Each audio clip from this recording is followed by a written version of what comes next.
오늘의 말씀을 보시겠습니다. 오늘의 말씀 요한복음 10장 10절. 요한복음 10장 10절 한 절 말씀을 같이 한번 보겠습니다. 시작. 도적이 오는 것은 도적질하고 죽이고 멸망시키려는 것뿐이요 내가 온 것은 양으로 생명을 얻게 하고 더 풍성히 얻게 하려는 것이라. 아멘. 할렐루야. 지금 창조 이전의 영의 세계에 대한 부분 속에 이제 10번째 시간을 들어갑니다. 창조 전의 영의 세계의 영의 본질은 하나님, 그렇죠? 하나님. 그래서 하나님의 계획은 뭐냐? 하나님 나라를 이루길 원하는 것이다. 그 하나님 나라를 이루기 원해서 드디어 최초로 만든 피조물이 있었다. 그 피조물이 누구냐? 천사였다. 그래서 천사를 지금도 똑같이 우리들에게 파송해 주셔서 구원 얻을 후산 우리들을 지금도 둘러서 진치고 지키고 돕고 보호하고 계시다. 그럼 언제 천사가 나를 돕느냐? 많은 경우가 있지만 저는 크게 세 가지로 보았다고 그랬죠. 가장 먼저는 천사가 우리를 도울 때 주님을 경외하는 자, 대표적으로 욥을 예를 들었고요. 두 번째, 중보 기도할 때 천사가 돕는다. 베드로가 억울하게 감옥에 갇혔으나 성도들의 중보 기도를 통해서 감옥에서 나는 은혜가 있었고요. 세 번째, 예수님처럼 똑같은 기도는 기도인데 내 뜻을 구하는 기도가 아니라 겟세마네 동산에서 아버지의 뜻을 구하는 기도를 들을 때 천사가 와서 돕더라는 거죠. 그래서 영의 세계 천사가 실제라는 거예요. 그래서 내가 내 눈에 보이지 않지만 지금 이 순간도 이 바깥에는 천군 천사가 둘러서 진치고 지키고 돕고 보호함을 믿습니다. 바로 같이 천군 천사가 우리를 돕는데 거기서 드디어 반하는 존재가 있었으니 바로 그것이 누구냐?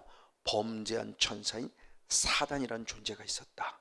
그래서 사단에 대한 시간을 주면서 창조전의 영에서 사단론에 대한 부분에 지금 벌써 네 번째 시간에 이제 들어가는 거죠. 총 길어도 저는 3시간이면 끝나라 생각했는데 말씀을 연구하고 더 깊이 들어와 보니까 아마 더 몇 시간을 좀 더 가야 될 것 같아요. 그래서 마귀론에 대한 부분을 조금 더 우리가 깊이 한번 살펴보면서 이런 존재가 마귀구나라는 걸 알아서 이겨나갈 수 있기 원하면서 자, 그 부분 속에서 마귀라는 존재는 범죄한 천사다. 그럼 범죄했다는 게 뭐냐? 자기 자를 지키지 아니하고 하나님께 도전장을 내민 자다. 저 피조물이 창조주에게 도전장을 내밀었어요. 근데 자기 자리를 지키지 않았어요.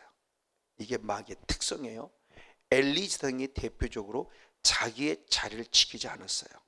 세상다운 자리, 말씀과 기도의 전무할 자를 지키지 않고 그는 자기 처소에 가서 등 따쓰고 배부르게 먹고 자고 기도할 때 기도하지 않았고 말씀 연구할 때 연구하지 않았어요. 왜?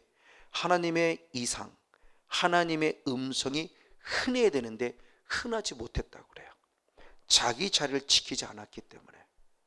그러나 반면에 그 자리를 지킨 어린 사무엘 때문에 결국 이스라엘 민족을 하나님이 회복해 가는 거죠.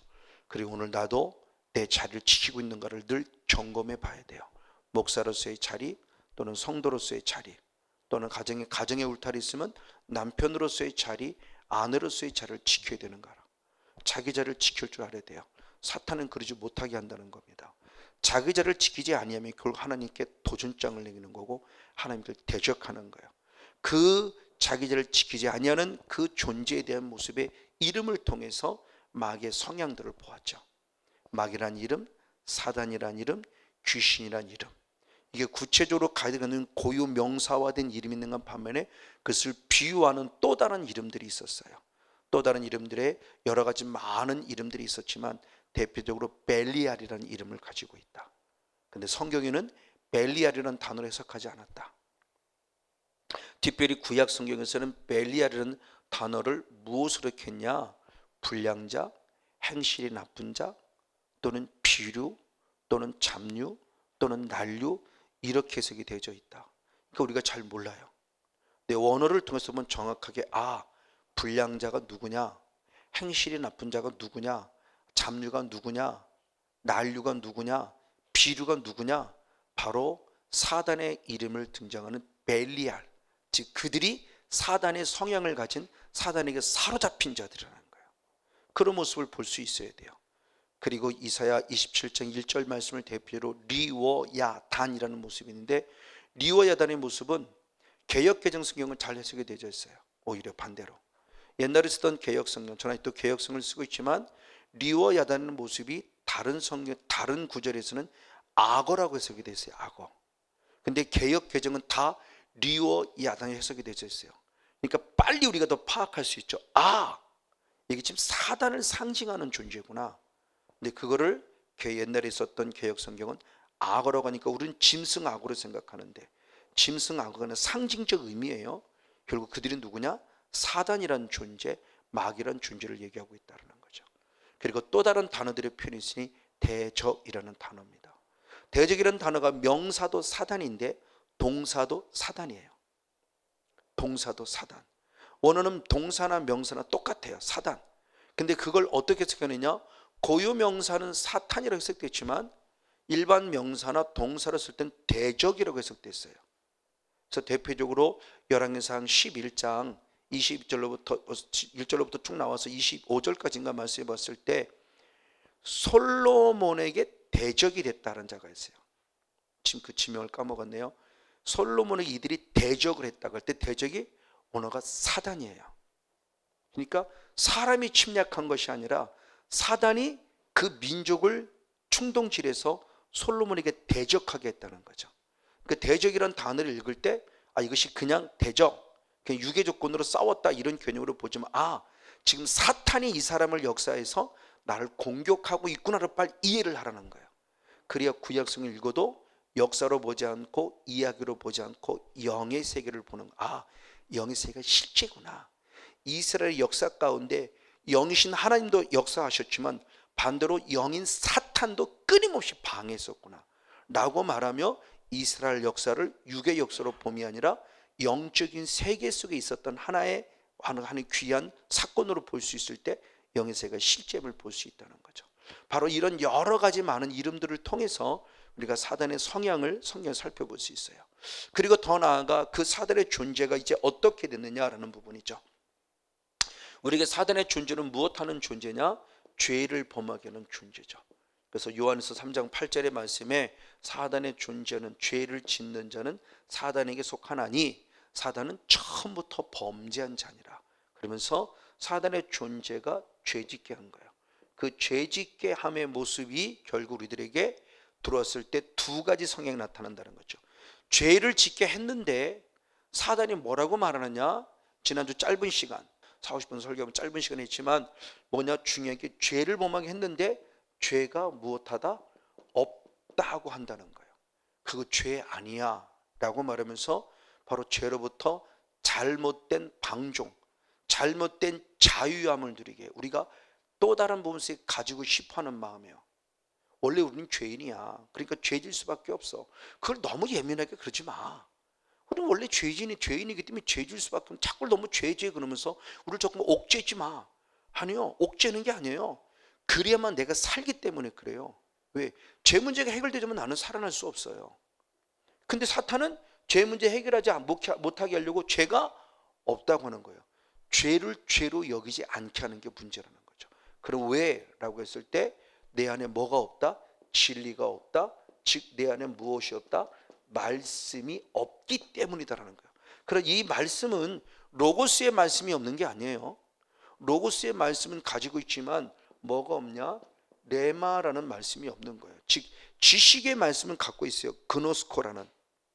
근데 기노스코라는 하나님을 경험하고 체험하는 말씀이 이루어진 경험이 없는 그 로고스의 말씀을 살아가니까 결국 쓰러지고 넘어지는 거예요. 그렇죠? 대표적인 게 가룟유다잖아요. 가룟유다에게 말씀이 없나요? 가룟유다는 예수님을 3년 동안 부지런히 따르면서 말씀 누구보다 잘 알아요. 그리고 엄청난 역사를 나타내는 70인 제자들도 귀신을 쫓아냈기 때문에 가룟유다도 어디든 가든 귀신 쫓아내고 많은 병자 고치고 능력 행했던 사람이에요. 그래도 결국 예수님을 부인하더라는 거죠. 왜? 그에게 바로 로고스 말씀은 있고 그노시스의 말씀은 있으나 지식의 말씀은 있으나 레마라는 말씀이 없고 기노스코라는 말씀이 없으니까 결국 주님을 부인한 자예요. 대표적인 게 마귀가 그렇죠. 마귀가 로고스가 없나요? 마귀도 로고스 있어요.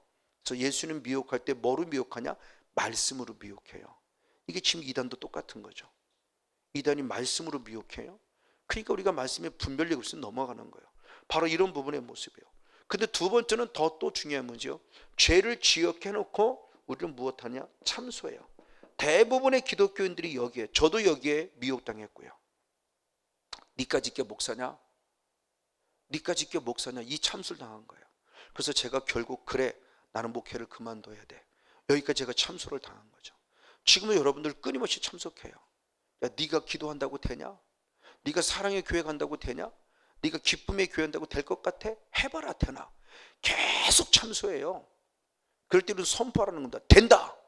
왜? 예수님은 십자가로 이미 승리하셨기에 나는 그 승리를 내 승리로 만들기까지 나도 끝까지 너와 싸울 거야. 자꾸 선포하고 부딪히라는 겁니다. 포기하지 마세요. 근데 끝까지 싸워야 된다고 그랬어요. 죽기까지 싸워야 돼요. 절대 포기하지 마세요. 사탄이 이렇게 참소해요. 바로 이런 부분을 통해서 우리를 죽이려고 하고 있기 때문에 우리는 정신 차치 팔아서 이게 사단의 역사구나. 사단의 성을 빨리 파악해야 돼요. 지금 여러분들을 죄 없다고 하며 수수방관하게 만들고 있지는 않은지, 그래서 회개하지 못하게 하고 있지는 않은지, 반면에 참소를 당해서 좌절하고 낭망하고 쓰러지고 넘어져서 근심 걱정 염려 속에 우울한 상태로 아무도 만나지 못하고 방에 콕 박혀있는 어떤 그런 모습 속에 어둠 속에 가로잡히지는 않은지, 이게 사탄이 지금 그렇게 하고 있다는 거예요. 자, 그러면 중요한 모습이 이제 지난주 말씀에 이어서 오늘의 말씀은, 그럼 이렇게 죄를 범하게 하는 목적은 뭘까라는 겁니다. 이렇게 사단의 존재가 우리에게 들어와서 죄를 범하게 하는 목적은 뭐냐? 우리 한번 다시 한 번만 더 요한복음 10장 한번 10절 말씀을 읽어보시겠습니다. 요한복음 10장 10절의 말씀입니다. 시작. 도적이 오는 것은 도적질하고 죽이고 멸망시키는 것뿐이요 내가 온 것은 양으로 생명을 얻게 하고 더 풍성히 얻게 하라는 것이라. 아멘. 자, 사단이라는 존재가 그럼 나를 왜 죄를 짓게 했을까라는 거예요. 3단계입니다. 우리를 3단계로 사단 우리들의 모습을 풍비박산으로 만집니다. 자, 성경의 말씀에 도적이라는 단어가 나와요. 요한복음 10장에 도적이라는 단어가 나오는데, 이 도적에 대한 모습을 요한복음 10장 1절 8절 또 쭉 넘어서 10절 그리고 12절 13절 14절 쭉 넘어가 보면은 절도. 자, 원어는 도적이나 절도나 원어가 똑같아요. 근데 앞에서는 절도라고 해석했고 뒤에서는 도적을 했을 뿐이에요. 절도 또는 뭐라 그러냐? 강도 이렇게 쓰였어요. 절도 또는 강도. 바로 이런 절도와 강도, 이들을 결국 누구라고 그랬냐? 바로 12절 13절에 보면 싹군 이렇게 씁니다. 그러니까 성경의 말씀에 도적이라는 존재가 누구냐? 싹군, 거짓 선지자를 얘기하는 거예요. 그런 거짓 선지자가 누구냐는 겁니다. 단순히 유괴 조건으로 거짓 선지자, 즉 이만희 이렇게 보는 것이 아니라 영의 세를 보면 그럼 이들이 왜 거짓 선자가 됐냐, 왜 싹군이 됐냐, 왜 도적놈이 됐냐, 왜 절도가 되고 강도가 됐냐 그랬을 때 열왕기상 22장 22절의 말씀을 통해서 보면은 처음부터 거짓 선자가 아닙니다. 처음부터 거짓 선자가, 처음에는 참 선지자 있는데 열왕기상 22장 22절에 성의 분명한 말씀을 누가 들어갔냐? 거짓의 영이 들어감으로 거짓 선자가 됐다고 그래요. 그러니까 성경에서 지금은 참일 수 있어요. 참일 수 있는데 어느 순간 내 안에 거짓의 영이 들어오면 저는 누가 되는 겁니까? 거짓 선지자가 되는 거예요. 그러니까 자기 관리가 안 되면은 어느 순간 넘어진다는 거예요. 성도 역시도 똑같아요. 성도 역시도. 근데 그 대표적인 게 지금 이제 신천지죠.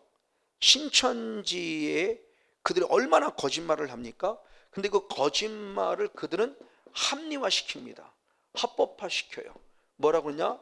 하나님을 모략의 신이라고 그랬어요.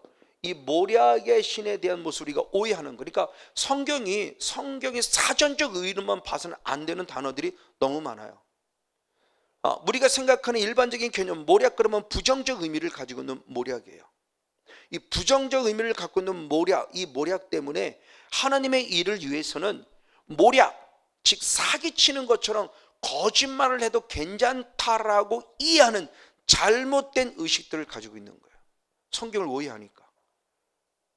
그러니까 그런 모습으로 지금 신천지가 많은 사람 앞에 엄마에게 거짓말, 아빠에게 거짓말, 본교회 앞에 거짓말, 거짓말을 왜? 하나님의 일을 위해서 내가 잠시 거짓말한 거야. 그러니까 그건 죄가 아니야.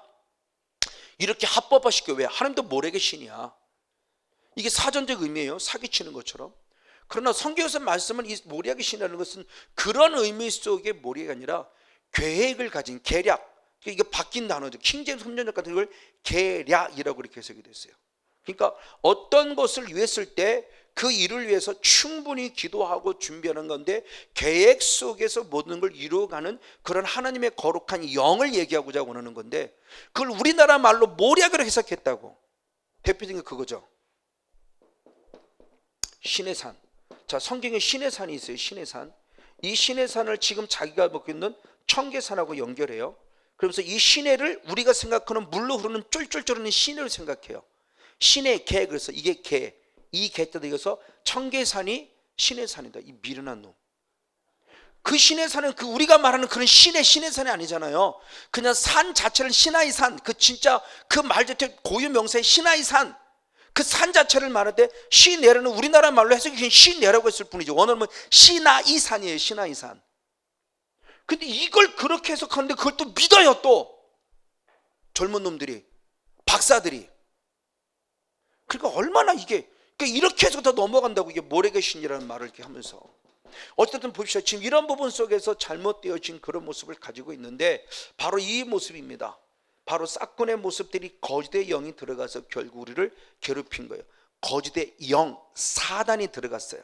사단이 들어가서 결국 마태복음 24장 24절의 말씀에 본 거짓 선지자는, 거짓 그리스도는 뭐랍니까? 할 수만 있으면 누구예요? 택한 자. 할 수만 있으면 택한 자들을 무엇한다? 미혹한다. 그래서 죄를 범하게 하는 거예요. 누가? 사단이. 누구를 통해서? 거짓 선자를 통해서. 왜 그가 거짓 선자가 됐냐? 그에게 누가 임한 것이다? 거짓의 영이 들어가서 어느 순간부터 거짓을 뻔질나게 하는데, 나는 전혀 거짓을 모른다. 참 선지자는 자기가 거짓인 줄 알아요. 아차, 내가 또 거짓말했구나, 하나님 앞에. 근데 거짓 선자는 자기가 거짓한 걸 전혀 몰라요. 그러니까 뻔뻔한 거예요. 그러니까 참과 거짓은 금방 분별이 돼요. 진짜는 자기가 거짓말쟁이고 자기가 잘못한 걸 알아요. 근데 거짓 선자는 자기가 잘못한 걸 전혀 몰라요. 사탄에게 사로잡히니까, 양심이 화인 맞으니까 외식을 하고 거짓말을 해도 나는 진짜라고 얘기하지 거짓되다고 얘기하지 않아요. 근데 진짜는 아차, 내가 또 잘못했구나. 왜? 주님은 우리의 죄를 책망하시는 분이니까. 성령님은 우리의 죄를 책망하시는 분이니까 인격적인 성령을 만난 자는 늘 자기의 죄를 보게 되는 거예요. 그러니까 늘 십자가 앞에 무릎 꿇어 잘못했음을 고백하죠. 어찌됐든 바로 이런 모습들이요. 이런 모습을 통해서 어떻게 일하는가? 3단계로 일한다는 겁니다. 그 3단계로 일함의 모습이 가장 먼저 무엇이냐? 도적. 그리고 두 번째 무엇한다? 죽이고 세 번째 무엇한다? 멸망이에요. 자, 이게 사단이 지금 우리를 죄를 범하게 하는 궁극적인 목적이에요. 그러니까 사단의 존재가 죄를, 황건영 목사가 죄를 범하게 해서 우리의 모든 걸 도적질하려고 그래요. 환경도, 조건도, 건강도, 물질도, 목회도, 남편도, 아내도 다 도적질해 가요. 도적질해 간 다음에 그 다음 단계로 우리를 죽이기 위함이에요. 이제 이것이 이제 계속 좀 더 구체적으로 볼 겁니다. 죽인 다음에 결국 우리를 무엇하게 하며? 멸망시키게 하며. 그러니까 사단이 지금 이런 단계로 우리를 이끌어가고 있는 거예요. 근데 이 멸망이 마지막 지옥이라고 그랬죠. 그러니까 사단을 이게 죄를 범하게 해서 단순히 건강 뺏어가는 게 목적이 아니고요, 단순히 목회를 포기하게 만드는 게 목적이 아니고, 이런 단계들을 거쳐서 결국 나를 어디 보내려고 하는 거냐? 지옥이요. 그럼 성령 사역에 초점이 달라진다는 거죠. 성령 사역을 단순히 병 고치는 사역으로, 단순히 어떤 내 문제 해결하는 사역으로, 단순히 귀신아 떠나가는 이런 사역으로 축사의 사역과 더불어 성령 사역을 한다면 손가락질 받아요. 때로는 이단 소리 들어요. 때로는 물질이, 욕심이 개입이 돼요. 때로는 이성이 개입이 돼요. 그러니까 많은 성령 사역자들 속에서 쓰러지고 넘어지는 모습이 이 단계를 여기에 초점을 못 않고 여기에만 초점 맞추니까 멈춰지는 거예요. 여기까지 가는 걸 봐야 돼요. 결국 우리가 성령 사역에서 축사하고 영적 삶을 싸우는 궁극적 목적은 나는 어디 가기 위함이냐? 천국 가기 위함이에요. 이걸 역으로 말하면 얘가 내 안에 있으면, 얘가 내 안에 있음을 통해서 성건용이라는 사람이 쉽게 천국 보내려고 하지 않아요. 그러니까 우리 전통적인 신앙 안에서 천국의 개념이 너무 약한 거예요. 한 번 보는 영혼은 교회 나면 나는 다 구원받아 생각하는 지극히 잘못된 모습 안에 서 있는 거예요. 이걸 안다면 절대 한 번 보는 영원한 그런 개념 속에서 그냥 교회만 열심히 나가면 된다는 차원이 다르다는 거죠. 자, 이걸 사도 요한도 참 야고보서도 똑같이 말했어요. 한번 야고보서 1장 14절 15절 한번 두 절 말씀을 보도록 하겠습니다. 야고보서 1장 14절 15절 두 절 말씀을 같이 한번 읽어보시겠습니다. 시작. 오직 각 사람이 시험을 받는 것은 자기 욕심에 끌려 미혹됨이니 아멘. 욕심이 잉태한 즉 죄를 낳고 죄가 장성한 즉 사망을 낳느니라. 아멘. 내가 시험을 받는 것은 무엇 때문이요? 욕심 때문이요. 그 욕심이 잉태에 뭐를 낳고? 죄를 낳고 죄가 장성하여 무엇을 낳는다? 사망. 똑같은 말이죠. 그러니까 성경은 단순히 죽었다는, 다음도 설교했지만 단순히 죽었다는 개념을 생각할 때 우리가 생각하는 죽었다는 개념이 아니에요. 마지막이라는 개념이 아니에요. 성경에서는 죽었다는 개념의 모습은 마지막이 아니에요. 성경에서 죽었다는 개념은 뭐냐? 멸망이란 단어와 사망이란 단어예요. 그래서 둘째 심판을 통해서 완벽하게 주님이 사망 자체를 심판해요. 그러니까 사망이라는 자가 완전히 없어지도록 심판해요. 그러니까 멸망이란 단어를 우리가 생각하는 지금 죽었다가 아니에요. 멸망은 저는 말 진짜 끝이에요. 끝. 사망이란 단어, 지옥을 상징하는 언어입니다. 이제 그 부분의 모습을 보면서 첫 번째 시간입니다. 사단이란 존재가 성건용 목사 안에 들어와서 우상 숭배의 죄를 비롯해서 십계명, 율법이라 기록되는 613가지의 계명을 비롯하여 말씀 안에 주는 하나님이 원하지 않는 모든 죄들을 범하게 하는 첫 번째 목적은 우리의 모든 것을 무엇하게 합니다? 도적질하게 합니다. 쉽게 말하면 우리의 모든 것을 빼앗아가기 위함이라는 거예요. 그 모든 것들을 빼앗아가기 위하며, 자, 그 말씀에 대한 대표적인 모습입니다. 예레미야 5장 24절 25절 두 절 말씀을 봅니다. 예레미야 5장 24절 25절 두 절 말씀을 한 목소리 한번 같이 한번 읽겠습니다. 시작. 또 너희 마음으로 우리에게 이른 비와 늦은 비를 때를 따라 주시며 우리를 위하여 추수기한을 정하시는 우리 하나님 여호와를 경외하자 말하지도 아니하니 너희 허물이 이러한 일들을 물리쳤고 너희 죄가 너에게 오는 좋은 것을 못이나 막았느니라 그랬어요. 자, 저건 뭐냐? 하나님이 이스라엘을 회복하길 원해서 때로는 이른 비로 때로는 늦은 비로 적당한 때 너를 축복할 것이고 너에게 은혜를 줄 것이고 너희를 회복할 것이며 주님의 약속입니다. 이스라엘은 주님 비전이에요. 나는 이렇게 하겠다. 그런데 그 약속을 받기는 받았는데 그래? 그러면 우리가 하나님을 더 신뢰하고 의지하고 하나님께 더 집중하고 하나님께 나아가지는 그런 하나님 앞에 무릎 꿇는 겸손한 영성이 없다는 거예요. 오히려 그렇게 말을 듣고도 무엇하느냐? 끊임없는 허물과 끊임없는 죄 속에 빠져있는 모습을 보는 거예요. 그래서 하나님의 약속입니다. 하나님이 우리에게 축복을 약속하셨어요. 이른 비로 늦은 비로 적당하게 축복을 약속하셨는데 축복이 아니라 오히려 내게 뭐가 왔냐? 저주가 왔어요. 축복이 바뀌어 저주가 된 거예요. 그럼 왜?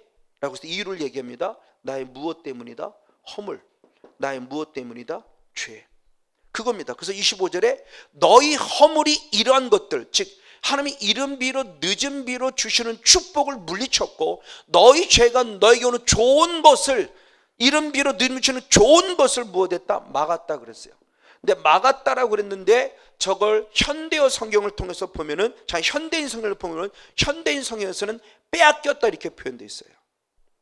그러니까 내가 가지고 있는 허물이, 내가 가지고 있는 죄가 하나님의 축복을 안 주신 것이 아니라 축복을 주었는데 빼앗겼다는 거예요. 지금 그걸 예레미야 5장 24절 25절에 분명히 말하고 있는 거예요. 바로 이 부분의 모습입니다. 축복 주시 않으신 분이 아니에요. 주셨어요. 근데 내가 뺏긴 거예요. 누구에게? 사탄에게. 무엇으로? 죄라는 합법적인 통로로 사단에 가진 모든 것들을 다 빼앗긴 것에 대한 부분을 성경이 가르쳐주고 있습니다. 자, 예수님은 분명히 말씀하셨습니다. 우리의 영성에 대한 영적 원리입니다. 자, 누가복음 10장 30절의 말씀을 봅니다. 누가복음 10장 30절 역시 한번 읽겠습니다. 시작. 예수께서 대답하여 가라사대 어떤 사람이 예루살렘에서 여리고로 내려가다가 강도를 만나매 강도들이 그 옷을 벗기고 때려 거반 준 걸 버리고 갔더라. 아멘. 자, 우리의 인생이 예루살렘으로 올라가야 되는데 예루살렘으로 올라감이 아니라 여리고로 내려갔어요. 엠마오로 내려갔어요. 여리고 성으로 올라가도 부족할 판에 그리고 좌절과 낭망 때문에 엠마오로 내려가고 그리고 여리고로 내려갔을 때 내가 무엇을 당했다? 강도를 만났다는 거예요. 저 여러분의 영성을 우리가 주의해 봐야 돼요. 올라가는 신앙이도 쉽지 않은 신앙인데 올라가지 못하다 그리고 쓰러지고 넘어지고 내려가는 신앙이 되면 결국 우리를 틈타고 노리고 있는 존재가 누구냐? 사단이라는 존재라는 거예요. 영적인 강도를 만난다는 거예요. 제가 영적인 강도를 만났죠. 잘 올라간 듯 싶다가 어느 순간 딱 부흥이 멈춰지는 순간부터 결국은 내리막길을 걸으면서 결국 기도가 안 됐다고 그랬죠. 기도가 안 되는 순간부터 저는 사탄에게 강도를 당했어요. 성도 35명을 빼앗겼고요, 마음을 빼앗겼고요, 기도를 빼앗기면서 얼마나 많은 것들을 도적질 당했는지 몰라요. 지금 이겁니다. 예수님이 지금 우리들이 분명히 말하는 거예요. 성건유 목사뿐만 아니라 우리 모든 삶 자체를 보자는 겁니다. 늘 예루살렘에 있어야 돼서 예루살렘에서 떠나지 말라고 했는데 내가 항상 성령이 충만한만 있는 건 아니잖아요.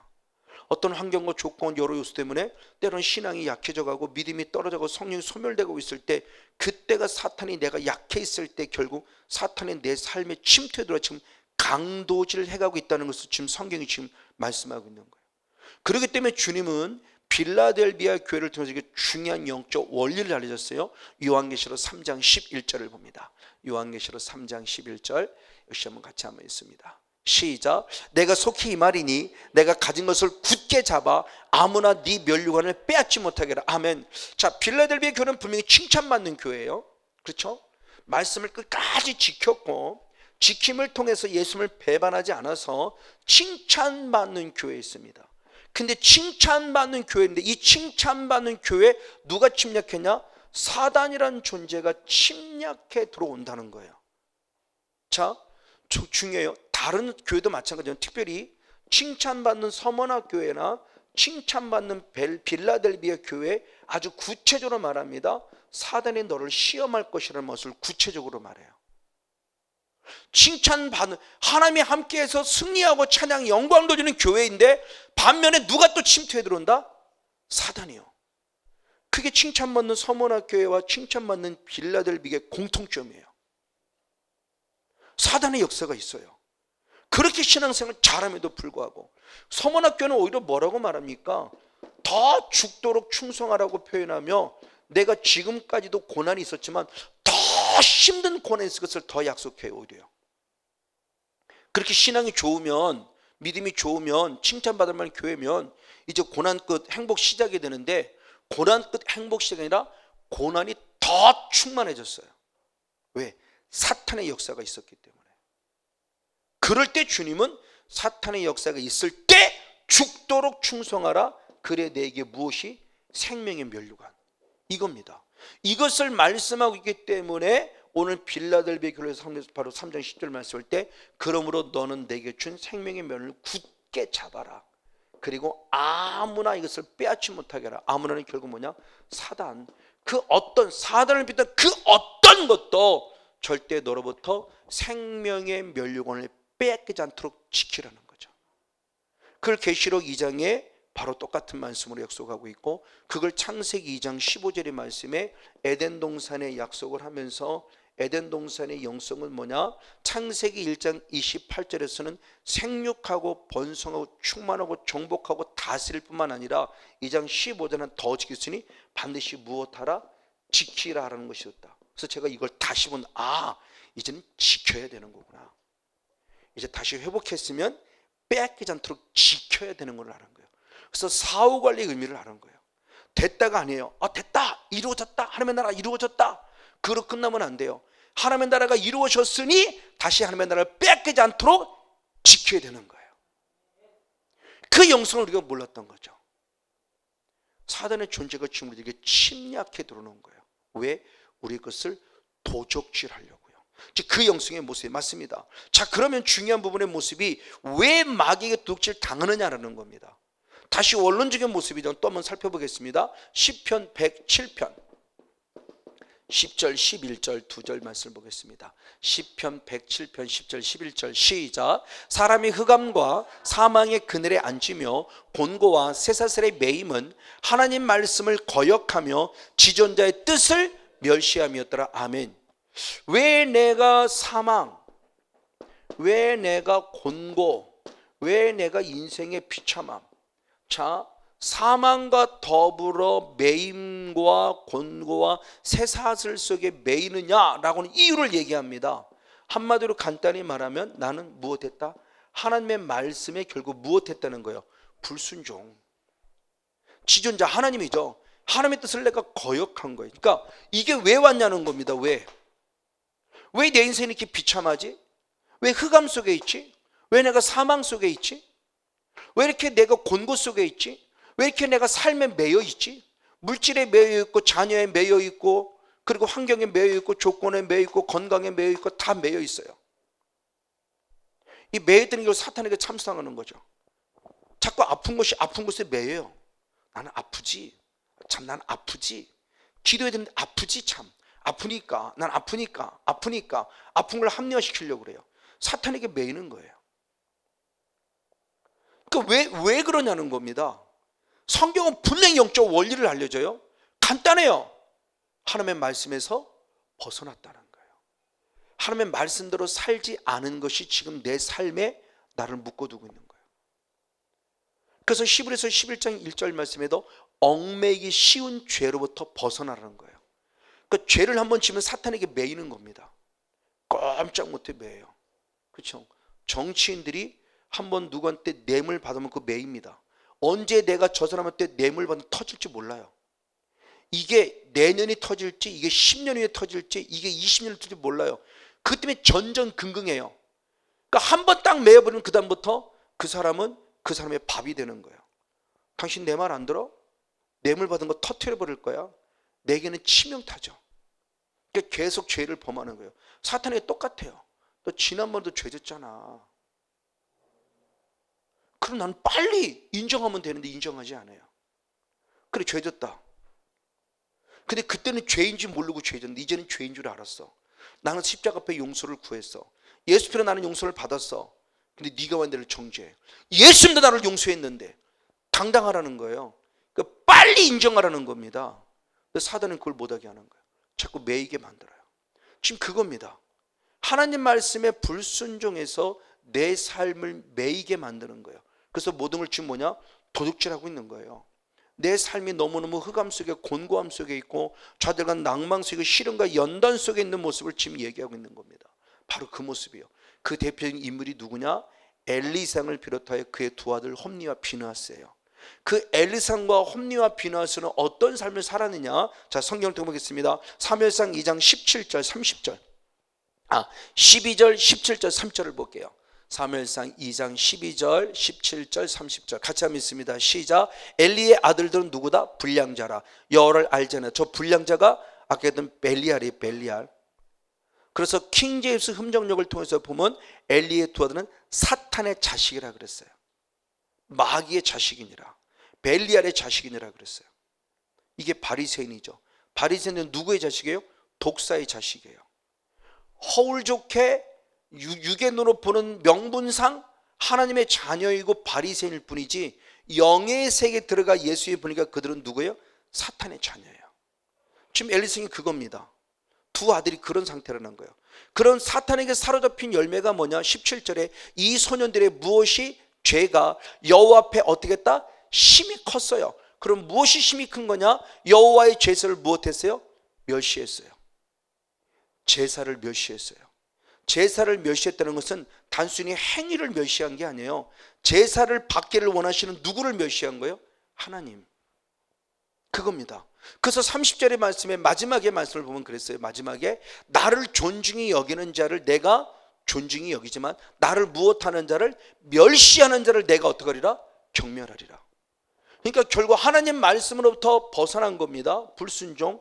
그 대표는 얘가 지금 엘리와 그의 두 아들 홈니와 비느하스예요. 내가 왜 죄를 범했냐 하면 예배를 멸시하는 죄를 왜 범했냐? 나는 누구에게 속했다? 벨리알에게 속했다. 벨리에게 속하여 하나님의 예배를 멸시했을 때 하나님도 나를 무엇한다? 멸시한다. 이게 심는 대로 거두는 법칙이죠. 근데 이들은 지금 하나님을 멸시했다는 생각이 하나도 없어요. 그게 말라기 시대의 말씀이죠. 말라기 시대에 재상을 뱉은 이스라엘 백성들 모두는 내가 이렇게 뭘 잘못해 다 따지잖아요. 말라기 1장 2장이 내가 뭘 잘못했어요? 내가 더러운 예물 드렸다고 해도 내가 뭘 잘못했는데 니들이 지금 드리는 헌금은 나는 사기치는 거야 라고 하나님이 사기친다고 얘기했어도 나는 하나님 앞에 사기친 게 없어 이렇게 얘기해요. 자기는 자기가 잘못한 걸 전혀 몰라요. 이게 거짓 선지자니까. 참 선지자는 바로 무릎 꿇는데 거짓 선지자는 무릎 꿇지 않아요. 왜? 거짓의 영이 자리 잡으면 가식과 외식이 나오기 때문에 절대 주님 앞에 순전하지 못해요. 이런 안타까움의 모습이 지금 말씀 안에 보이는 거. 그러면 이들의 결과가 어떠냐는 거예요. 이들의 결과가 사무엘상 4장 21절 한 절 말씀 읽어봅니다. 사무엘상 4장 21절 역시 한번 읽겠습니다. 시작. 이르기를 영광이 이스라엘에서 떠났다 하고 아이 이름을 이가봇이라 하였으니 하나님의 괴가 빼앗겼고 그 시부한 남편이 죽었음을 인함이라. 아멘. 자, 이렇게 하나님을 멸시한 결과 나도 너를 멸시한다. 그런데 그 멸시한 결과가 뭐냐? 엘리와 더불어 그의 두 아들 홈니와 비나스의 아내가 아기를 낳다가 아기 이름을 누구라고 그랬냐? 이가봇이라는 이름을 줬어요. 이가봇이라는 이름을 줬는데 이가봇의 뜻은 뭐냐? 하나님의 무엇이 영광이 나를 무엇했다? 떠났다는 것이다. 하나님의 영광이 떠났다는 건 뭐냐? 하나님의 무엇을 언약궤를 무엇했다는 것이다? 빼앗긴 거예요. 지금요. 하나님의 언약궤를 빼앗긴 거예요. 하나님의 언약궤를 우상과 같이 섬겼어요. 우상. 오늘 십자가가 이 십자가가 아니라 십자가가 귀고리가 되지고 십자가 목걸이가 되면서 이것을 우상화시키는 거예요. 그래서 십자가가 없으면 뭔가 불안하대. 십자가가 뭔데 불안한 거예요. 십자가 자체의 모습으로는 아무런 우리에게 유익이 없어요. 그 십자가신 예수님을 기억하고 지금 십자가를 우리 붙잡는 거지. 근데 예수님을 잃어버리고 십자가 자체만을 가지고 있어요. 이건 우상이에요. 이게 부적이에요. 부적. 하나님은 우상같이 섬기는 죄예요. 그렇게 언약궤를 이용해 먹으려고 하다가 싸울 때 항상 언약궤가 앞서가는데 언약궤 나아갈 때 가져가지만 하나님을 신뢰하는 믿음으로 언약궤, 지금 나보다 앞서가시는 주님을 인정하고 그분의 뜻을 따르기 위한 언약궤 이동이 아니라 언약궤 자체만 있으면 이길 거라는 착각을 가지고 있는 잘못된 신앙을 완전히 깨트려 버리면서 하나님의 영광이 떠나는 모습을 통하여 이가봇 거르는 순간 하나님의 영광이 떠났고 그의 시아버지 엘리도 죽고 그의 두 아들인 홈니와 비나스도 죽어요. 이게 주님을 멸시한 결과예요. 하나님의 말씀을 멸시한 거예요. 왜 하나님의 축복을 받을 이스라엘 백성이 왜 멸망을 당했지? 하나님을 멸시했어요. 말씀을 무시했어요. 말씀에서 벗어났어요. 말씀에서 떠났어요. 다시 한번 제가 말씀을 드립니다. 말씀 어느 목사님 다 말씀 그래요. 제가 잘났다는 것은 아니에요. 다 말씀 그렇지만 그 말씀이 정말 안타까워요. 저도 그랬어요. 그런 과정을 거쳤죠. 로고스의 말씀을 무시함이 아니에요. 지난주 말씀 로고스는 가장 기본이기 때문에 로고스 말씀이 중요한데 로고스 말씀이 빨리 레마화 돼야 그게 생명인데 레마화 되지 못하고 있다는 거예요. 우리가 지금 어디까지 나가 있냐는 거예요. 정말 안타까운 부분의 모습이에요. 우리가 영을 알지 못했을 때 우리가 하나님을 섬기는 것 같지만 섬긴 게 아니었던 거예요. 저도 누구보다 하나님께 열심히 였는데 모든 거 다 빼앗겼다고 그랬잖아요. 근데 지나고 보니까 하나님께 열심이 아니었어요. 내 의였어요. 내 의의 목회였지 내 열심히 하는 목회였지 하나님의 의를 이루어드리는 목회가 아니었다는 거예요. 이건 역시 저는 사단에게 속았다는 거죠. 그러니까 이런 부분들의 모습을 말씀 안에서 발견하는 겁니다. 맞습니다. 지금 사단의 존재 바로 이런 부분의 모습이요. 그런 또 다른 한 예를 이스라엘이 결국 아수르에게 사마리아 성을 잠시 뺏겨요. 아직 완벽하게 민족을 뺏긴 건 아니에요. 민족을 뺏기기 전에 아수르가 최고의 강대국입니다. 이제 강대국인데 이스라엘이 침략해 들어서 사마리아 성을 침략해 들어옵니다. 그래서 사마리아 성을 침략해 들어서 이스라엘 백성들을 사마리아로 데려가요. 그리고 이스라엘 백성 아수르로 데려가요. 그리고 아수르에 있는 사람들을 그 빼앗긴 자리 속에 채워넣어요. 그래서 결국 이스라엘이 영적 혼탁함이 생겨요. 그래서 신약 시대에 들어오면은 이 사마리아는 우리와 한 형제이면서 이스라엘 백성들의 사랑받지 못해요. 왜? 타락했다고. 본인들도 알아요. 그것이 열왕기하 17장의 말씀이 기록된 말씀을 보겠습니다. 열왕기하 17장 6절과 24절 두 절 말씀을 봅니다. 호세아 9년에 아수르 왕이 사마리아를 취하고 이스라엘 사람을 사로잡아 아수르로 끌어다가 할라와 고산 하볼 하숫가와 메대 사람의 여러 고을에 두었더라. 반면에 아수르 왕이 바벨론과 구다와 아하와 하맛과 스발라임에서 사람을 옮겨다가 이스라엘 자손을 대신하여 사마리아 여러 성읍에 두매 저희가 사마리아를 차지하여 그 여러 성읍에 거하니라. 아멘. 그래서 저들이 하나님도 섬기고 우상도 섬기는 양다리 걸치는 신앙으로 타락하는 거예요. 영적 혼탁함. 영적 혼탁함이 들어와요. 그래서 결국 사마리아 사람이 이스라엘 백성이 버림받는 모습들의 모습이죠. 빼앗는 거예요. 지금요. 끊임없이 저와 여러분의 것을 지금 빼앗아가요. 죄라는 합법적인 통로를 통해서 결국 빼앗아가고 있음에 대한 부분을 얘기를 합니다. 이게 바로 10년 들어 거두는, 왜? 하나님을 멸시했기에 나도 똑같이 당하는 거예요. 그래서 갈라디아서 말씀이 그렇게 했죠. 갈라디아 6장 7절 8절 두 절 말씀 역시 한번 읽어봅니다. 갈라디아 6장 7절 8절입니다. 시작. 스스로 속이지 말라. 하나님을 만홀히 여기면 받지 아니하시나니 사람이 무엇으로 심든지 그대로 거두리라. 자기 육체를 위하여 심는 자 육체로부터 썩어진 것을 거두고, 아멘. 성령을 위하여 심는 자 성령으로부터 영생을 거둔다. 아멘. 아까 얘기했던 바로 사무엘상 2장 3절의 말씀에 네가 나를 존중히 여기면 나도 너를 존중히 여기지만 네가 나를 멸시하면 나도 너를 경멸하리라.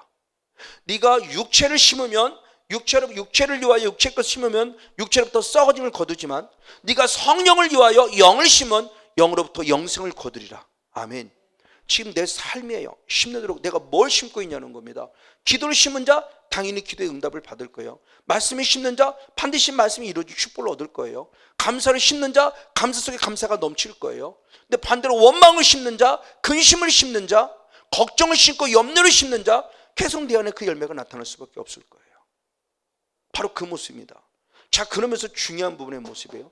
그럼 이렇게 죄를 지으면 죄에 대한 대가를 통해서 내 모든 걸 빼앗긴다라고 하는 것은 결국 무엇대로 되었다는 것이냐? 하나님의 무엇대로 된 거예요?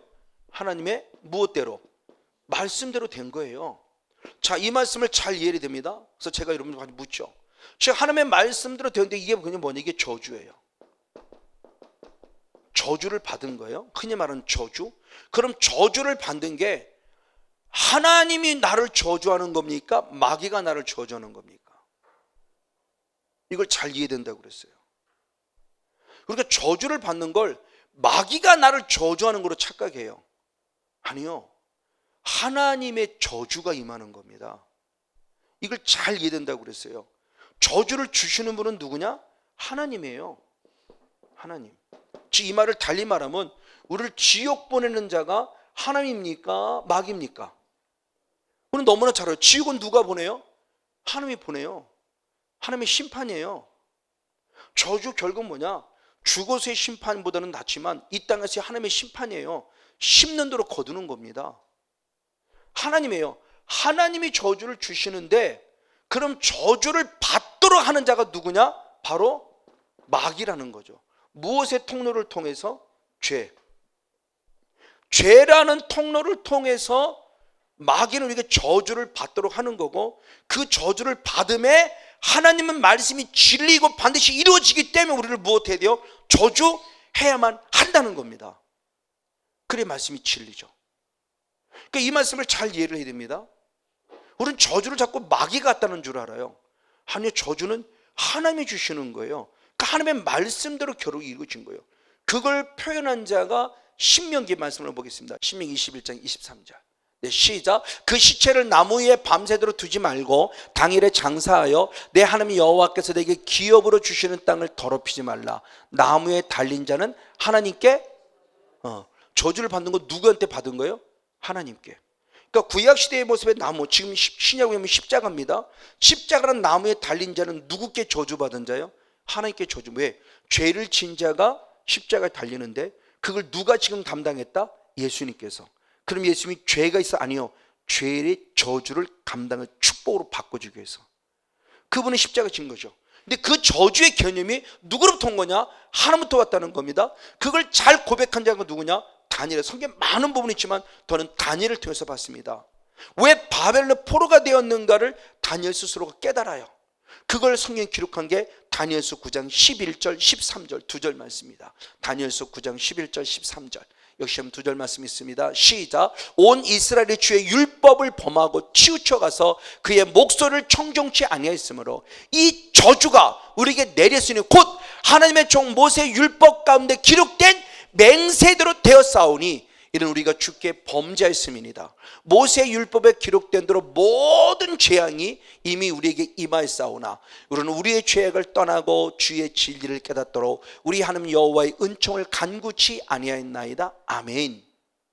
자, 다니엘이 이스라엘 백성의 전체적인 죄를 담당하며 하나님 앞에 철저히 회개할 때 뭐냐?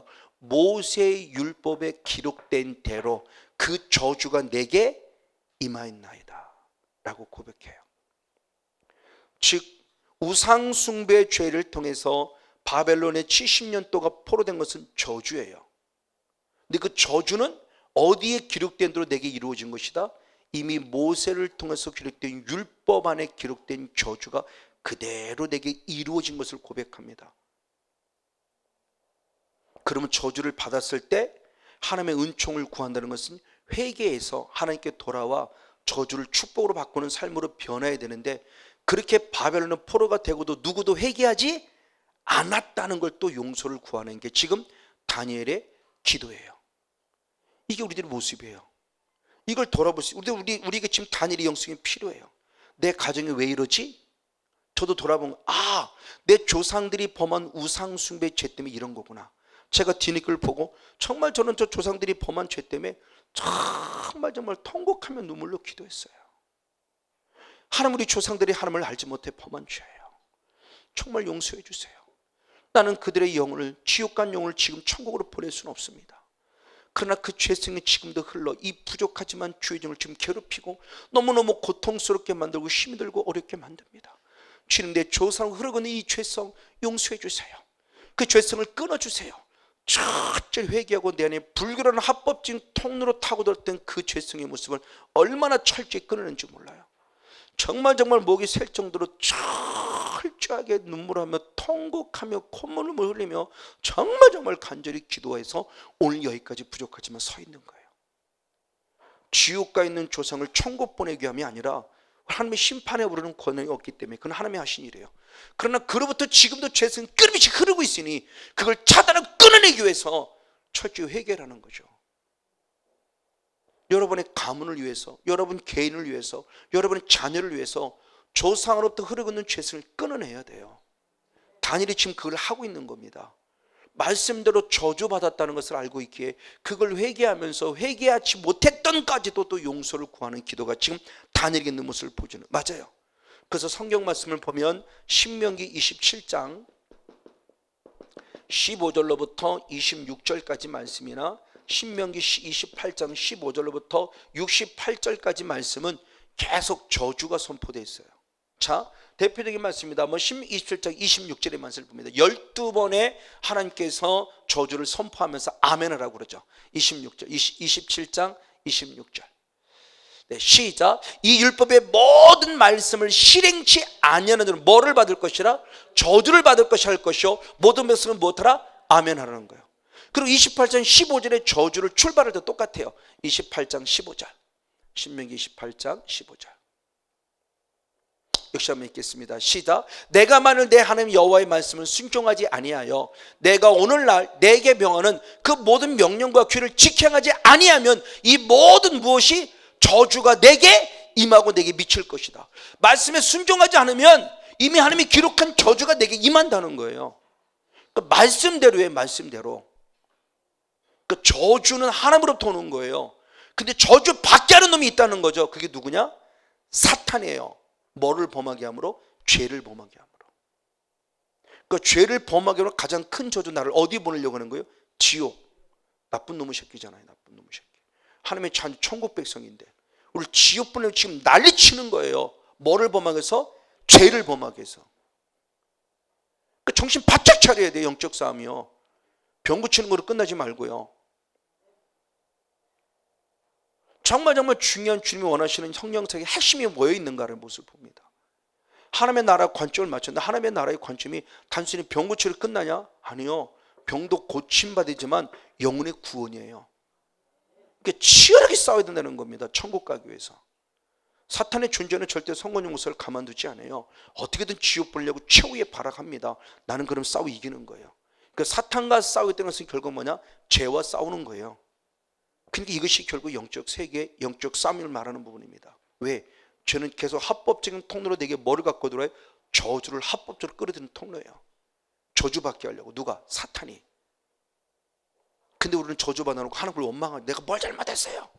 네가 잘못을 심는 대로 거두고 있는 건데 지금 나는 잘못했다고 안 하고 있으니 하나님과 전혀 영적인 포인트가 안 맞는 거죠. 지금 바로 이 모습입니다. 그럼 중요하게 하나님은 왜 그러면 죄를 우리에게 알려주는 율법을 기록했냐는 거예요.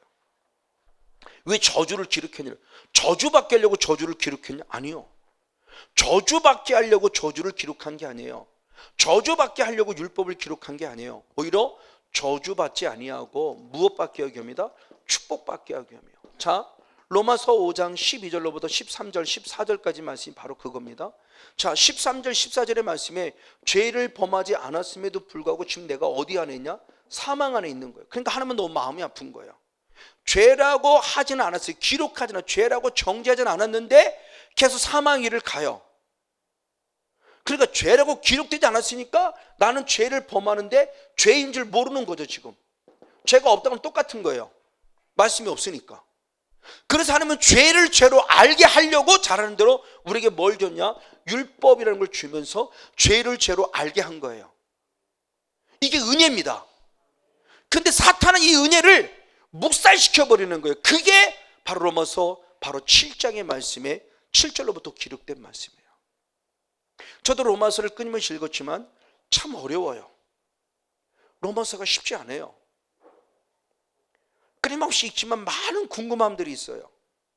그런 대표적인 모습들이 오늘 본문에 있는 모습인데 이 은혜를 읽고 이제 영의 세계가 이해가 되니까 이게 이해가 되는 이거.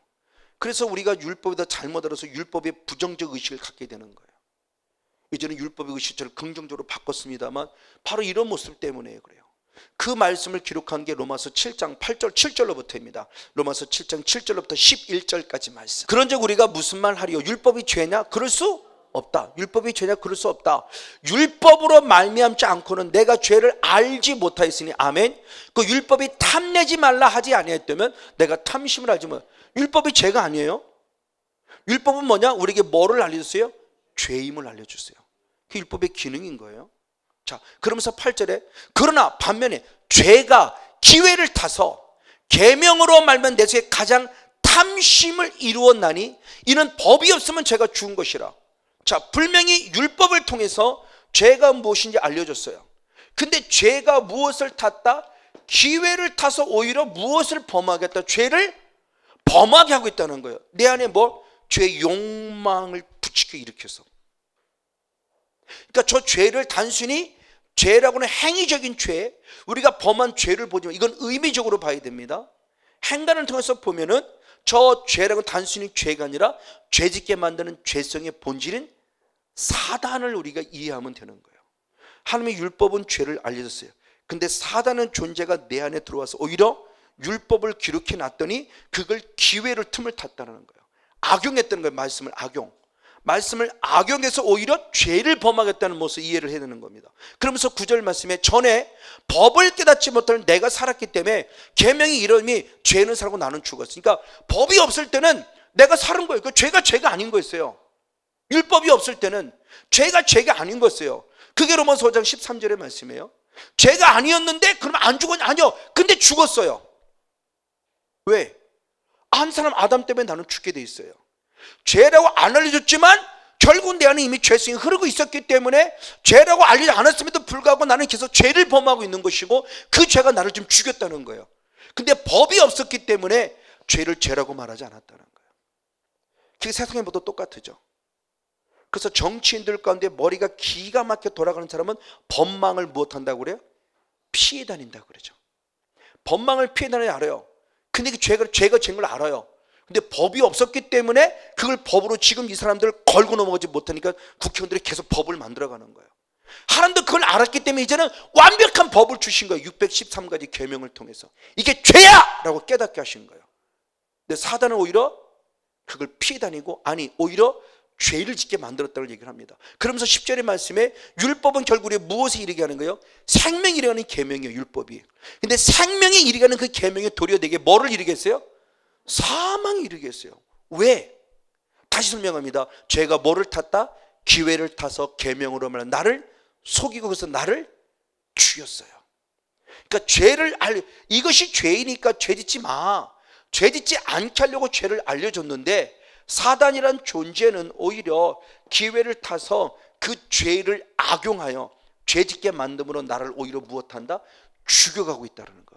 그걸 더 쉽게 설명한 게 현대어 성경입니다. 현대어 성경 역시 한번 7절로부터 한번 11절까지만 봅니다. 현대어 성경으로 좀 더 이해하기 쉽게 풀어놨습니다. 같이 한번 읽습니다. 시작. 그렇다고 하나님 말씀이, 하나님의 율법이 악하다는 뜻으로 이런 말을 하는 줄 아십니까? 절대로 악하지 않습니다.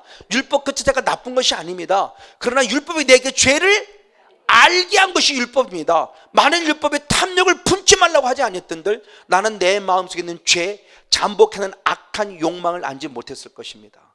그러나 죄는 이러한 욕망이 악한 것이라는 것을 내게 알게 주면서 내 속에 숨어있는 모든 금지된 욕망을 충동질시킴으로써 그 율법을 어기게 만들었습니다. 어길 율법이 없었다면 죄를 범한 일도 없었을 것입니다. 만약에도 음란이 죄인 거 알아요?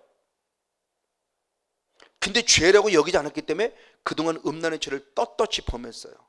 근데 음란의 죄라는 걸 알았어요. 근데 이미 나는 음란의 죄의 영성을 가지고 있어요. 근데 음란이 알았기 때문에 죄를 범하지 말아야지 이게 된 것이 아니라 오히려 그것을 통해서 내 안에 숨어있는 욕망을 더 완전히 더 불러일으켜서 죄를 범하게 함으로 죽였다는 건 누가? 악한 사탄 마귀가. 지금 그 내용을 지금 설명하고 있는 거예요. 그러면서 9절 말씀에 나는 율법이 실제로 무엇을 요구하는지를 몰랐을 때는 마음 편하게 죄지었다는 거예요. 그러나 진리를 알고 보니 나 자신이 율법을 어긴 자이며 죽음을 선고받은 죄인 것을 알게 됐습니다. 율법의 죄인임을 깨달았다. 그러면 내 경우에는 생명의 길을 보여줄 것 생각했던 선한 율법이 그와 반대로 내게 뭐를 알려줬다? 죽음의 벌을 내려준 결과가 되어버린 것이다. 죄가 하나님의 선한 율법을 가시고 나를 속여서 그것으로 나를 죽을 죄인을 되게 만든 것입니다. 아멘. 그렇죠. 죄를 단순히 우리가 행하는 죄로 봐서는 안 되고 죄짓게 만드는 누가? 사단이 결국을 말씀을 악용해서 죄를 범하게도 만들었다는 거예요. 몰랐을 때는 모르는 대로 범했기 때문에 죄가 인 줄 몰랐어요. 그래도 사마귀를 가니까 주님이 알게 하신 거예요. 사마귀를 가면 안 되니까 천국 보는 게 목적인데, 그래서 죄를 알게 했는데 사단은 오히려 그것을 통해서 내 안에 숨어있는 욕망들을 충동질시켜서 오히려 죄를 범하게 해서 나를 사망의 길로 가게 하므로 좋은 율법, 생명으로 인도하는 율법을 사망의 법으로 누가? 사탄이 만들게 한 거예요. 그래서 지금도 우리의 의식 속에 율법의 개념을 악하다고 보고 잘못된 걸 보고 율법을 육으로 보고 있어요. 모든 성경의 주석들은 그렇게 해석해요. 율법을 육으로 봐요. 하는 율법은 영이에요. 로마서 7장 방금 읽었던 7절 말씀, 그리고 10절, 12절, 14절의 말씀에 보면 생명에 이르게 하는 법이면서 선하고 그리고 신령한 법이라고 그랬어요. 거룩한 법이라고 했어요. 율법도 푸니마의 신령한 영적인 법이에요. 근데 율법을 자꾸 육으로 해석해요.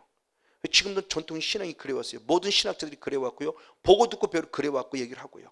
그러니까 율법을 저주받은 것처럼, 율법을 잘못된 것처럼, 아니요, 율법이 오히려 우리를 살려낸 거예요.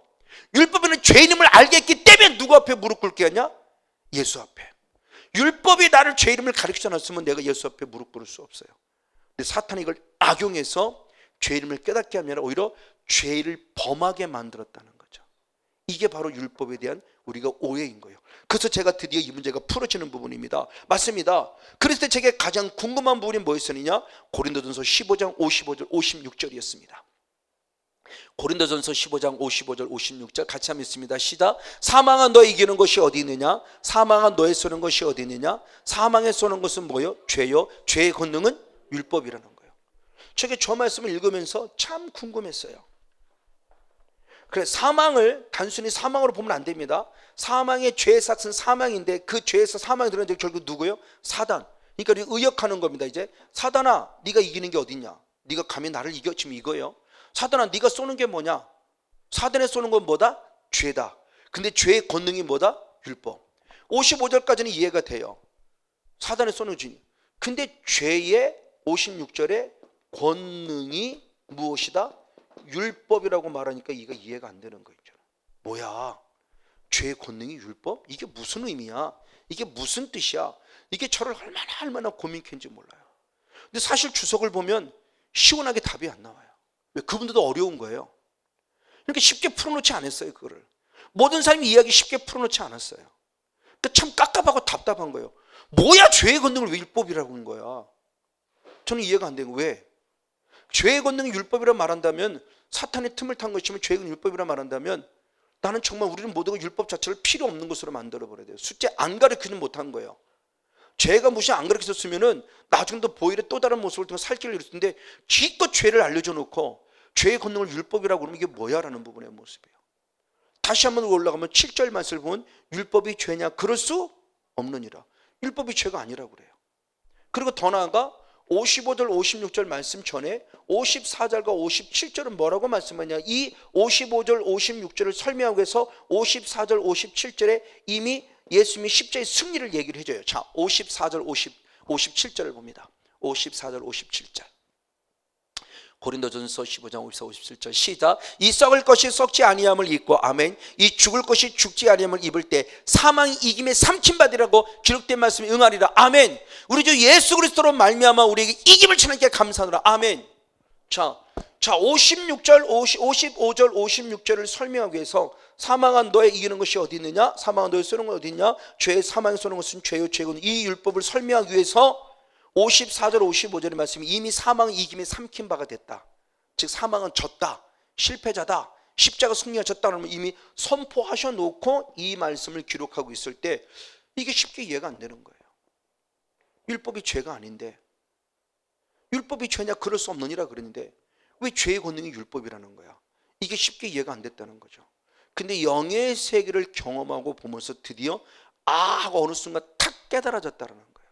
자, 가장 먼저의 모습을 봅니다. 가장 먼저 모습을 봤을 때, 율법에 대한 모습 속에서 봤을 때 하나님께서 먼저 사망에 대한 물을 때, 사망에 널 쏜다고 할 때 그 사망일 때 그 사망을 누구를 얘기하는 거냐? 히브리서 2장 14절의 말씀을 본다. 먼저 히브리서 2장 14절 같이 한번 보겠습니다. 시작. 자녀들은 혈육에 함께 속하였음에 그도 또한 한 모양으로 혈육에 함께 속하심은 사망으로 말미암아 사망의 세력을 잡은 자 곧 누구? 마귀. 자, 사망은 너 이기는 자가 어디 있느냐? 너의 손에 어디냐? 그 사망을 설명하는 겁니다. 사망은 뭐냐? 사망의 세력을 잡은 자, 지금 누구를 말하고자 원하며? 마귀를 말하고자 원함이라는 거예요. 그런 마귀가 우리에게 뭐냐? 너의 쏘는 것이 무엇이냐? 어디 있냐? 그때 쏘는 것. 그런 마귀가 쏘는 게 결국 뭐냐라는 거예요. 그걸 에베소서 6장 16절에 그렇게 표현했습니다. 에베소 6장 16절. 사망의 쏘는 것, 즉 마귀가 쏘는 게 뭐냐를 얘기합니다. 시작. 모든 것 위에 믿음의 방패를 가지고 이로써 능히 악한 자의 모든 무엇을 화전 그랬습니다. 화전. 자, 영적 싸움을 쓸 때 악한 자가 쏘는 화전. 화전의 무슨 결국 뭐냐? 우리말로 풀었으면 불화살이에요. 불화살. 개혁성경 불화살 그랬어요. 개혁개정은. 그 옛날 성경은 그냥 한자로 화전 그랬는데 이걸 풀어서 써요. 불화살. 즉 결국 사탄은 지금 저와 여러분에게 끊임없이 뭐를 쏘느냐? 죄라는 부화살을 쏘는 거예요. 불화살. 그래서 유튜브에, 만화로 만들어진 유튜브에 보면은 이 에베소 6장 16절의 말씀을 설명하는 내용들이 있어요. 나는 몰라요. 모르는데 지금 사탄이 앞에서 옆에서 뒤에서 계속 뭐를 쏘느냐? 죄라는 불화살을 쏴요. 나는 근데 몰라요. 전 인지하지 못해요. 그러면서 결국 내 행동으로 나타납니다. 열매를 보면 아니까. 계속 불화살을 쏘도 맞으니까 내가 지금 술집을 들어가고, 불화살을 계속 맞으니까 내가 음란하게 여자와 행위를 하고 있고, 계속 불화살을 맞으니까 기도 안 하고 딴 데가 있고. 근데 나는 전혀 그냥 내가 그냥 일반적으로 행동한다고 생각하고 있는 거예요. 행동한다고. 근데 또 한 사람이 있어요. 기독교 크리스찬이에요. 그 사람은 계속 사탄이 준도 불화살을 쏴요. 근데 그는 그 모든 걸 이겨내고 싶으면 어디로 가냐? 교회로 가고 예배를 하고요, 기도의 분량을 채워갖고요, 재워서 이것을 왜? 하나님의 전신갑주를 입었으니까. 전신갑주를 딱 입으니까 화살이 와서 툭 떨어지는 거예요. 박히지 않고. 근데 전신갑주를 입지 않은 또 다른 크리스찬은 계속 박히니까 그것이 마음과 생각에 박히고 막 등에 박히니까 자꾸 죄의 구렁텅이에 빠지는데, 하나님의 전신갑주를 입은 크리스찬은 전혀 빠지지 않는 거예요. 왔다가 툭 하고 전신갑주에 맞아 떨어져요. 툭 하고 구원은 툭 하고 맞아 떨어져요. 그러니까 전혀 박히지, 영향력을 받지 않아요. 그러니까 끝까지 이겨가는 모습을 보여주는 거예요. 지금 그거예요. 사망의 세력을 잡은 자 사단의 존재가 끊임없이 지금 나에게 죄라고 하는 불화살을 지금 쏘고 있는 거예요. 죄라는 불화살을 쏘고 있는 바로 그 모습을 얘기하면서 바로 이 모습을 쏠 때 어떻게 쏘냐를 다시 한번 아까 읽었던 말씀을 설명해 봅니다. 로마서 7장 8절 11절. 로마서 7장 8절 11절을 봅니다. 시작. 그러나 죄가 기회를 타서 계명으로 말미암아 내 속에 가장 탐심을 이루었나니 이는 법이었으면 죄가 죽은 것임이라. 죄가 기회를 타서 계명으로 말미암아 나를 속이고 그것으로 나를 죽였더라. 오히려 사단의 존재가 율법이라고 하는 이 죄, 이것을 무엇을 기회를 타서 오히려 나를 무엇하고 속이고 죄를 범하고 나를 지금 무엇한다? 죽여.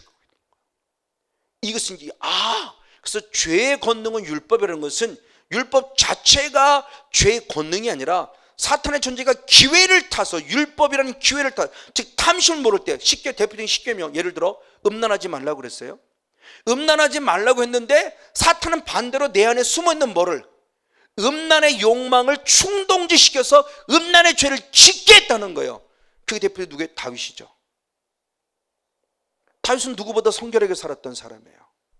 근데 어느 순간 음란의 불화살이 다윗에게 임했을 때 기도하지 않아서 그랬죠. 그런 낮잠 자고 일어났다가 음란의 틈을 노리고 음란의 영의 불화살을 쏘므로 말미암아 한 여인을 봤을 때 그 여인 때문에 결국 죄를 범해요. 다윗 앞에 얼마나 많은 여인들이 있어요. 그렇지 않아도 수없는 여인들을 거느려서 아기도 많이 낳았는데 이미. 근데 왜 하필이면 왜 우리 안에 또 빠져버리냐고요.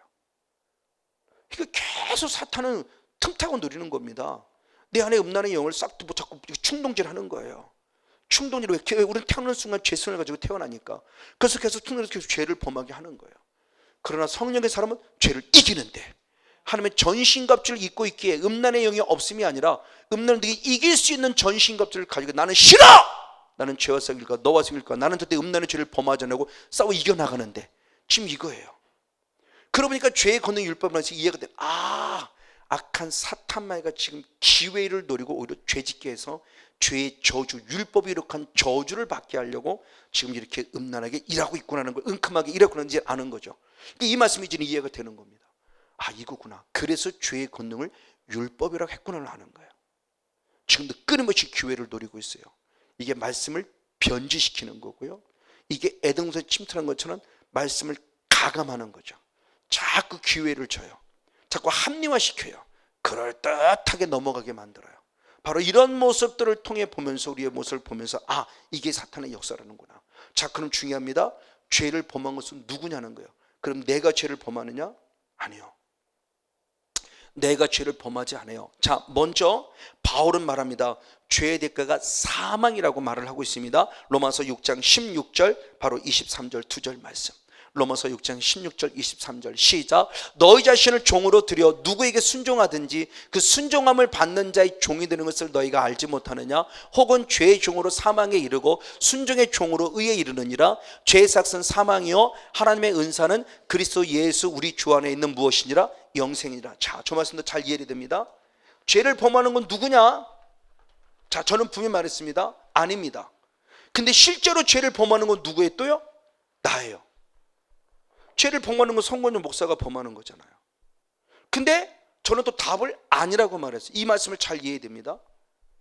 자, 죄는 분명히 내가 범했는데 성경은 또 사도 바울의 영성을 두면 내가 또 아니라고 말해요. 그걸 깨닫은 자가 바로 사도 바울인데, 누구에게 순종하든지 순종하는 자의 누가 된다? 종이 된다. 그래서 죄에게 순종한 자는 죄의 종이 돼서 바로 죄의 삭신 무엇을 당한다? 사망이다. 누구에게 순종하든지, 하나님께 순종하면 의의 종이 돼 생명을 얻지만 사탄에게 순종하면 결국 나는 죄를 범하는 죄의 종이 되어서 결국은 내 안에는 무엇이 있다? 심는으로 거두는 열매인 사망이란 열매를 맺을 수 있다라는 거예요. 그것이 누구를 통해서 왔냐? 바로 아까 얘기했던 아담이죠. 그래서 로마서 5장 12절 말씀을 봅니다. 로마서 5장 12절 말씀 시작. 한 사람으로 말미암아 죄가 세상에 들어오고 죄로 말미암아 사망이 왔나니 이와 같이 모든 사람이 죄를 지었으므로 사망이 모든 사람에 이르렀느니라. 아멘. 자, 한 사람이죠. 한 사람은 사람대로 아담이에요. 아담 한 사람 때문에 우리에게 뭐가 왔어요? 죄가 왔고, 죄가 온 줄 우리에게 뭐가 왔어요? 사망이 왔는데, 이 한 사람이 이제는 누가 됐다?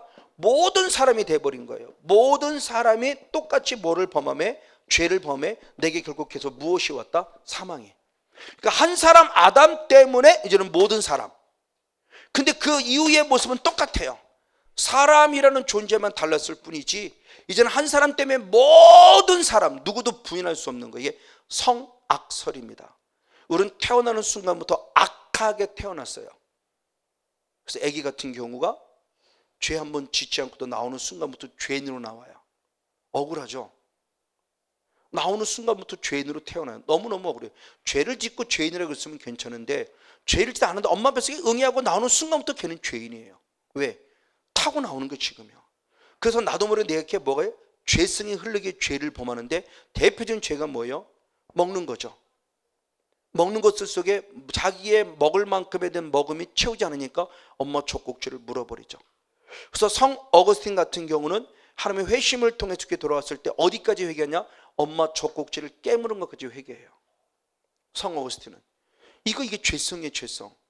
그 죄성에 대한 회개의 모습을 지금 하고 있는 겁니다. 그 죄성의 회개의 모습을 했을 때 이 죄에 대한 고민거리가 누구에 있었냐? 사도 바울에게 있었어요. 그래서 로마서 7장 24절에 그는 이렇게 고백합니다. 로마서 7장 24절. 로마서 7장 24절입니다. 시작. 오라 나는 곤고한 사람이로다. 이 사망의 몸에서 누가 나를 건져낼 것이냐. 자, 사도 바울 같은 대단한 영성을 가진 사람도 자기의 인생을 되돌아보매 그는 뭐라고 고백하냐? 오라 나는 무엇한 사람이다? 곤고한 사람이다. 그러면서 자신의 곤고한 삶의 표현했을 때 자기를 뭐라고 표현했어요? 사망의 몸. 나는 곤고한 사람이다. 원어를 얘기하면 내 인생은 참 비참하다예요. 쉽게 얘기하면 내 인생 왜 이렇게 나는 인생이 비참하냐? 그래서 비참한 인생을 자기를 뭐랬냐? 사망의 몸. 죽을 것 같다는 거죠. 누가 이 나를 사망의 몸에서 건져낼고, 아까 시편 107편 10절 12절 말씀이죠. 내가 왜 흑암과 사망과 곤고와 매임 속에 살아가느냐는 거예요. 이게 지금 이스라엘 백성 우리들의 영성이에요. 시편 기자의 고백입니다. 왜 내가 하나님을 믿음에도 불구하고 왜 이렇게 내가 흑암과 사망과 왜 이렇게 인생의 곤고함과 매임 속에 내가 살아가지? 왜 내가 예수님을 나의 구원자로 믿었음에도 왜 이렇게 내 인생이 비참해? 왜 이렇게 내 인생의 사망의 몸에 음침한 골짜기 속에 있어? 다윗도 똑같은 거, 내가 사망의 음침한 골짜기를 다닌다고 그래요. 왜 하나님을 잘 믿는데 왜 애매한 고난을 당해야 돼요? 다윗은 죄 한번 진 적 없어도 사울 왕에게 십수년 동안 계속 죽음을 고비를 넘깁니다. 사망의 음침한 골짜기예요. 왜 내 인생이 이렇게 비참해요? 나를 푸른 초장과 실만한 물가로 인도해 믿음을 가졌지만 현실은 사망의 음침한 골짜기예요. 그러나 그 믿음을 한 번도 흔들리지 않지만 현실은 사망의 음침한 골짜기는 부인할 수 없어요. 빨리 푸른 초장과 실만한 물가가 와야 되는데 믿음 속에서는 나를 주님 분명히 푸른 초장과 실만한 물가로 인도하실 믿음을 가졌지만 내가 사는 현실은 사망의 음침한 골짜기예요. 계속 도망자가 돼야 돼요. 계속 피신자가 돼야 돼요. 쉽지 않아요. 그럼 이 모든 게 뭐 때문에 그랬냐는 걸 지금 얘기를 하는 겁니다. 그래서 사도들이 드디어 깨달아요. 한 법을 깨달아 영적 원리를 깨닫다는 겁니다. 그래서 현대인성에서는 영적 원리를 깨달았다고 표현하는데, 자, 로마서 7장 21절 말씀을 봅니다. 로마서 7장 21절. 시작. 그러면 내가 한 법, 율법 한 법을 깨달았다. 원리를 깨달았노니 그 선을 행하기 원하는 내 안에 뭐가? 왜 이렇게 내 인생이 곤고한가? 왜 이렇게 내 사망의 몸을 벗어날 수 없는가? 예수를 믿음에도 불구하고 그 원리는 나라는 존재가 있다면 나라는 존재 안에 선만 있는 것이 아니라 반대로 무엇도 악도 같이 공존하고 있다는 거죠. 선만 있으면 악을 공존하고, 즉 선은 뭐냐? 오직 선한 분은 하나님뿐이죠. 성삼위 하나님, 삼일체신 하나님, 예수님, 성령님이 계시는 건 반면에 악을 범하는 자는 결국 누구예요? 마귀. 마귀를 악한 자라고 그랬죠. 이 세상은 악한 자에게 속했다고 그랬는데 그 악한 자, 마귀, 그러니까 내 안에 성령님만 계신 것이 아니라 반대로 누구도 있다. 악한 악한 이도 같이 공존하고 있던 걸 깨달아. 영적 원리를 깨달아. 이거구나. 그러면 성령 사역을 방해하는 자들이 그런 얘기한다고 그랬죠. 어떻게 내 안에 성령이 있는데 악한 것이 자리 잡을 수 있냐고. 그럼 로마서 7장 21절이 부인돼야 돼요. 근데 로마서 7장 21절은 분명히 말씀을 부인할 수 없어요. 그 말씀이 뭐를 얘기해요? 성령만 계신 것이라 뭐도 악한 것도 같이 공존하고 있기 때문에 이놈의 방해가 결국은 나를 인생을 곤고하게 만드는 걸 깨달았다는 거예요. 그걸 얘기하는 거죠. 그래서 하나님의 법, 내 마음의 법, 육체의 법, 그걸 깨닫고 드디어 8장에 들어가서 죄와 사망의 법에서 해방되는 것은 오직 무엇으로? 생명의 성령의 법을 알아서 이제 성령의 통치 속에 죄로부터 자유하고 승리하는 자가 되었던 것을 고백하는 게 8장의 말씀이죠. 이거예요. 이것이 결국 내 삶에 대한 부분입니다. 그 삶에 대한 부분은 뭐냐? 이게 성령의 소욕과 육체의 소욕의 갈등의 상황을 얘기를 해줘요. 갈라디아 5장 16절로부터 말씀을 봅니다. 16절 17절 갈라디아 5장 16절 17절 두 절 말씀을 봅니다. 네, 같이 한번 읽겠습니다. 시작. 내가 이르노니 너희는 성령을 쫓아 행하라. 아멘. 그리하면 육체의 소욕을 욕심을 이루지 아니하리라. 아멘. 육체의 소욕은 성령의 소욕을 거느리고 성령의 소욕은 육체를 거스리나니 이들이 서로 대적함으로 너희의 원하는 것을 하지 못하게 하느니라. 아멘. 즉 이것을 간단히 얘기하면 성령의 소욕과 육체의 소욕이 서로 무엇하고 있다? 대적하고 있다는 거죠. 서로 싸우고 있는 거예요. 그래서 성령의 소욕으로 육체의 소욕을 이기길 원하며 정답을 알려줬어요. 자, 잘 이해됩니다. 죄 짓는 건 누구냐는 거예요. 죄 짓는 건 누구냐는 거예요. 내가 아니에요. 근데 또 내가 죄를 범해요. 잘 이해돼요. 죄를 짓도록 움직이는 것은 나지만 죄를 짓도록 미혹하는 것이 지금 누구라는 거예요? 사단이라는 존재가 결국 내 안에 있어서 성령의 모습을 계속 가슴에 택한 자를 미혹하는 했죠. 말씀을 악용해서 미혹함으로 죄짓게 만들고 있다는 거예요. 육으로 보면 결국 내가 범한 죄예요. 그러나 영으로 보면 사탄의 미혹을 당해서 죄를 범한 거예요. 그러면 책임이 사탄에게 아니요, 나에게 있어요. 심는 대로 거두는 법칙이에요. 똑같아요. 영을 바깥으로 하면 성령께서 지금 내게 계속 하시는 거예요. 내가 한 거 아니에요. 누가 하게 하셔? 하나님이 하게 하신 거. 이게 겸손이죠. 나는 작은 일에 충성할 뿐이에요. 내가 뭐 했어 이게 아니잖아요. 내가 쓰는 내 의예요. 그러나 진정 하나님 앞에 사람 앞에는 내가 있다고 말하지 않죠. 그게 사도 바울의 고백이죠. 오라나는 지극히 작은 자예요. 그 작은 자의 모습에서 내가 하나님께 더 많은 충성을 쓴 내가 한 것이 아니에요. 하게 하신 하나님의 은혜임을 고백해요. 그래서 충성한 것마저 하나님의 은혜라고 고백하는 거예요. 나는 지극히 작은 자예요. 사탄도 똑같아요. 내가 범한 죄는 아니에요. 그러나 사탄이 죄를 범하게 한 거예요. 그러면 내가 책임을 안 지냐? 아니요, 내가 책임을 져야 돼요. 왜? 나는 영을 담는 그릇으로서 내가 선택한 거예요. 그걸 신명기 30장 14절 15절 말씀에 쭉 넘어가 19절의 말씀을 두면 생사화복이 내게 있으니 너는 택하라예요. 특별히 정답까지 알려줍니다. 생명을 택하라고 답을 알려줘요. 자, 신명기 30장 18절 19절 두 절 말씀을 같이 한번 읽습니다. 신명기 30장 18절 19절 시작. 내가 오늘날 너희에게 선언하노니 너희가 반드시 망할 것이라. 너희가 요단을 건너가서 얻을 땅에서 너희의 날이 장구치 못할 것이니라.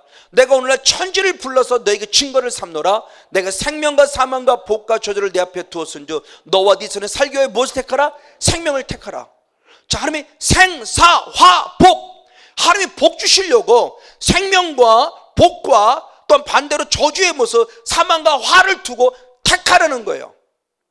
근데 주님의 답은 뭐를 택하기를 원하느냐? 이미 생명과 복을 택하기를 원하고 있어요. 근데 나는 뭐를 택했다? 사망과 화를 택했더니 반드시 말아 너는 망하리라. 그런 결국 망하게 한 것은 누가 해요? 사탄이 한 거죠. 하나님은 내 안에 지금 계속 뭐를 택했느냐? 생명과 복을 택하게 하세요. 그래서 생명과 복을 택했는데 반대로 사탄은 내게 들어와서 또 뭐를 택하게 해요? 사망과 화를 택하게 하는 거예요. 정답까지 알려주셨음에도 불구하고 나는 계속 사망과 화를 택했어요. 내가 택한 거예요. 근데 죄짓게 한 것은 결국 누구예요? 사단이에요. 근데 택한 건 내가 택했어요. 그러므로 책임은 내가 져야 돼요. 이게 심는 대로 거두는 법칙이에요. 내가 택한 것이기 때문에. 그러니까 죄를 진 주체는 내가 아니에요. 죄를 짓도록 한 주체는 사단이에요. 왜? 저주받게 하려고. 말씀드린 저주받게 하려고. 그러면 나는 생명을 택해야 되는 거죠. 성령 안에 있다는 건 나는 생명을 택할 거야 라고 하면 죄와 싸워 이겨야 되는데 못 이긴 거죠. 그럼 스스로 나는 책임을 져야 돼요. 그럼 나도 하나님 마지막 심판 때 어떻게?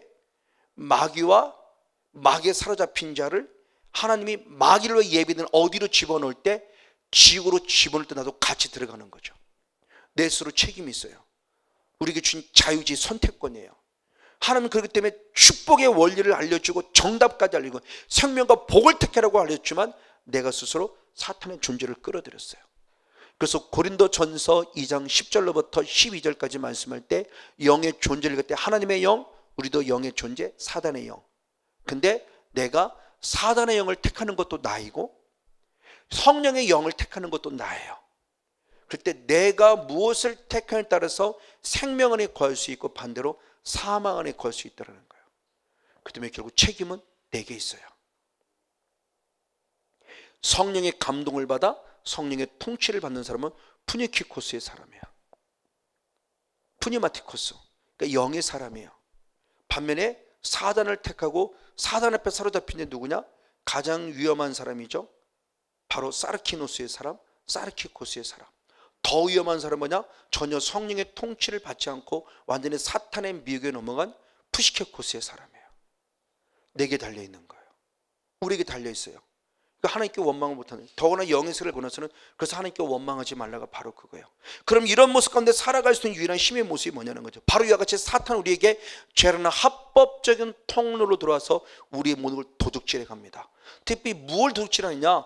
물질의 모두 도둑질하는 것도 안타깝지만 진짜 중요한 우리 구원을 빼앗기기 때문에 그래요. 누가복음 8장 12절의 말씀을 봅니다. 누가복음 8장 12절 역시 한번 같이 한번 읽습니다. 시작. 길가에 있다는 것은 말씀을 들은 자니 아멘. 이에 마귀가 와서 그들로 믿어 구원을 얻지 못하게 하려고 말씀을 그 마음에서 무엇해요? 빼앗아요. 그러니까 사탄의 존재가 지금 건강도 빼앗고 물질도 빼앗고 여러 가지 많은 것도 빼앗는 것도 안타깝지만 그건 단순히 유기예요. 다시 하나님의 은혜가 입으면 건강도 회복될 수 있고 물질도 회복될 수 있는데 문제는 뭐냐? 영혼이요. 영혼, 구원. 구원이라는 부분의 모습이에요. 자, 분명히 말씀을 들어서 구원을 얻었어요. 근데 영의 세계가 존재합니다. 마귀라는 존재가 영의 세계가 실제라는 거예요. 마귀가 등장했어요. 왜 등장했냐? 들은 말씀을 무엇하려고? 빼앗으려고. 그럼 왜 말씀을 빼앗냐? 무엇하려고? 구원받지 못하게 하려고. 그러니까 지금 이게 부분이에요.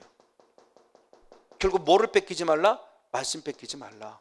말씀에서 벗어나지 말라. 말씀만 있는 자가 되라. 말씀을 자꾸 묵상하고 말씀을 지키는 자가 되라. 그래서 계시록 1장 3절의 말씀에 읽는 자, 듣는 자, 지키는 자가 복이 있다. 그래서 축복을 약속하셨어요. 하나님의 거룩한 때가 다가왔다고 그랬어요. 여러분 귀가 열려 축복합니다. 눈이 열려 축복합니다. 마음이 열려 축복합니다. 말씀이 보여지고 들려지고 깨달아지기 원합니다. 말씀 읽으세요. 정말 많이 읽으세요. 그럼 말씀 들으세요.